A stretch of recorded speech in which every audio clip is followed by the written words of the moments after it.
Lad was in need, and he really needed some help. He had been referred, I believe, by another dentist. His lower arch was pretty well intact. He had an anterior lower bridge, a couple of crowns, missing some molars back there. His upper, he had the same situation, but a long span bridge going from canine to canine up there.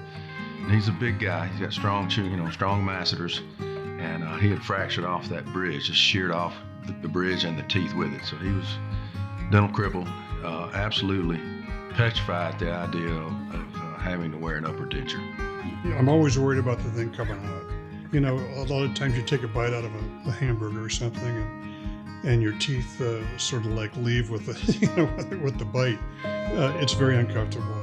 And so we came up here, and he asked me to review, what had happened in my past dental life. And then he took us into a room, and they took an image all the way around my head.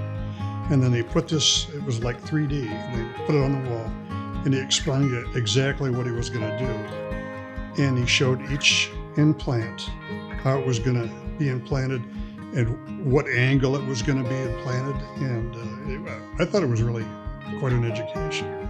He made me feel like I was the only person in the room. And I've seen a lot of doctors, and when you go to a doctor and he spends his 5 or 10 minutes with you and then goes someplace else, it's a little disheartening. This guy, he's a people person, and he will sit there and talk with you and put you at ease. And I just had a great experience with him. He was on board, the wife was on board. So I usually ask him, I'll need you and anybody that's gonna have veto power over this design in this room to give me the thumbs up. And so we went to final production at that time. We unscrewed the prototype, screwed the permanent one in, and he's off and running, no complaints. I think I had to tweak the bite once, but he's fine, he's happy, eating what he wants. Says he's putting on weight, so that's on him. He's gonna have to watch what he eats.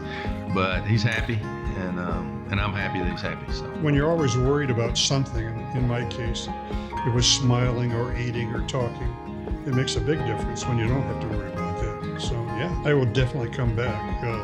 I'm sure my lower teeth are going to wear out eventually, and I'll be back.